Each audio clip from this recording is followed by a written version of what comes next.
આજે ઘરે પૂજા રાખેલી અને પૂજા અમે અમારી દીકરીની પુણ્યતિથિ હતી એના એક દિવસ પહેલાં રાખેલી, કેમ કે રવિવાર હતો એટલે રવિવારના દિવસે જનરલી આજુબાજુના દિવસે રજા હોય ત્યારે પૂજા રાખીએ છીએ. અને પૂજા મારી દીકરીને ગયે 7 મહિના પણ થઈ ગયા અને અમને ખબર પણ ના પડી. તો એની પાછળ અમે એક નાની એવી પૂજા કરાવીએ છીએ કે પાછળના કોઈપણ જન્મમાં કોઈપણ તકલીફ સાથે જન્મ ના લે અને બધા જન્મ એ સારી રીતે જીવે એટલા માટે. આ જન્મમાં તો અમે એની તકલીફ ના લઈ શક્યા, પણ બની શકે કે અમે નાની એવી ભગવાનની પ્રાર્થના કરીએ અને એનું ફળ એને પ્રાપ્ત થાય અને બીજા કોઈ પણ જન્મમાં પીડાય નહીં અથવા તો એને મોક્ષ જ મળી જાય. તો આજે 7 મહિના થઈ ગયા અને અમને ખબર પણ ના પડી. જનરલી વચ્ચે ક્યારેક એકાદ વાર 2 વાર અમે આજુબાજુ સોસાયટીમાંથી બધાને પૂજામાં કહીએ છીએ, પણ ક્યારેક આવી રીતે એવો ટાઈમ હોય કે સવારે વહેલા કરવાની છે તો જનરલી બધા પછી ફ્રી હોય ને આવે નહીં, તો અમે ઘરના જ કરીએ છીએ. અને મહારાજ પણ કહે છે કે જેટલું ઘરના કરશો એવું તમને વધારે મજા આવશે પૂજા કરવાની, કેમ કે બધા ઝાઝા ભેગા થાય એટલે થોડું ઘણું અવાજ એવું થાય એટલે એકદમ શાંતિથી પૂજા ના થાય, એટલે અમે ઘરના જ છીએ પૂજામાં.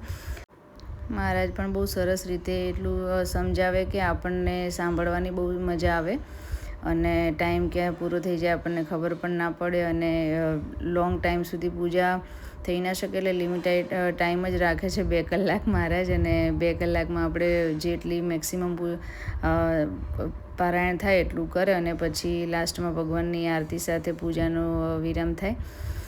અને ફાઇનલી પૂજા પૂરી થઈ અને ભગવાનની આરતી કરી અને પછી પ્રસાદીને એવું બધું આજુબાજુમાં આપી અને બપોર સુધીમાં તો અમે 10:30 કે 11 વાગ્યા સુધીમાં તો પૂજાની વિધિ પતાવી પણ દીધી. અને પછી અમે અમારી લાઈફમાં પરોવે પણ ગયા, કેમ કે રવિવાર હોય ત્યારે મલ્ટિપલ ડે હોય, કેમ કે આખા વીકમાં આપણે ફ્રી ના પડીએ અને એ જ દિવસે ટાઈમ હોય ત્યારે બધું જ એકસાથે કરવાનું હોય. કોઈ ગેસ્ટ પણ આવવાના હોય અથવા આપણે કોઈની ઘરે જવાનું, આવું કંઈક નાની મોટી પૂજા હોય, કંઈ નવા જૂનું રેસીપી બનાવવી હોય, કંઈ પણ હોય, બધું જ સન્ડે ભેગું થાય એટલે મલ્ટિપલ દિવસ કહી શકાય સન્ડેને.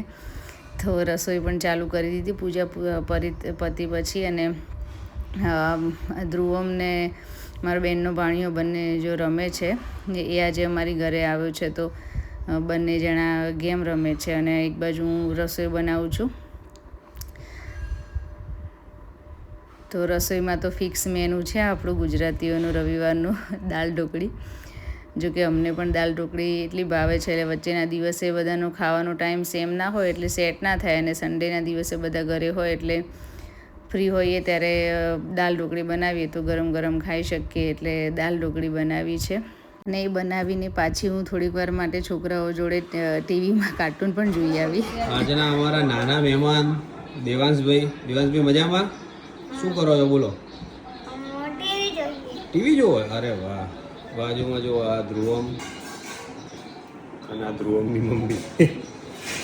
તમને શું લાગે આ 3 જણા શું કરતા હશે ટીવીમાં? કાર્ટૂન ચાલુ છે. શું કહો મેડમ, કાર્ટૂન જોવાનું? છોકરા જેવું ચાલુ કર્યું તમે, નાના કાર્ટૂન જો તો માઇન્ડ ફ્રેશ થઈ જાય. એવું એમ? શું વાત છે, મજા આવે. જો અહીંયા જોડે આ દેવાંશભાઈ હસી રહ્યા છે. શું કહે દેવાંશ? માસી શું કહે તારી? કાર્ટૂન જોઈએ તો માઇન્ડ ફ્રેશ થઈ જાય, એવું થાય? સાચી વાત? હા પડે.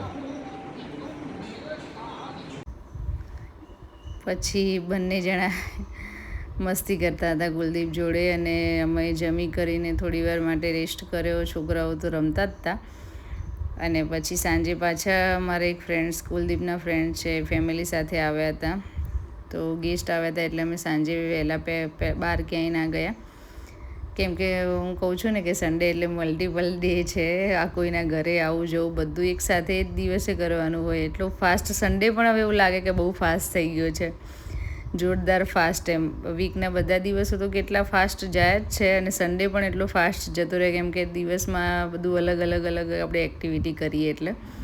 તો એ લોકો જોડે ખાસી વાર બેઠા એ લોકો. અને પછી એ લોકો ગયા અને અમે પણ સાંજે પછી બહાર જમવા ગયા બહુ ટાઈમ પછી. તો ઢોસા ખાવા ગયા હતા અમે. તો ફાઇનલી અમારો સન્ડે હજુ ફાઇનલી પત્યો નહોતો. અમે ઢોસા ખાઈને તો પછી અમે પણ એક ફ્રેન્ડના ઘરે સાંજે પાછા મળવા ગયેલા અને ત્યાં એમની જોડે વાતો કરી અને રાત્રે 11 વાગે અમારો આજે સન્ડે પૂરો થયો અને પછી અમે ઘરે ગયા.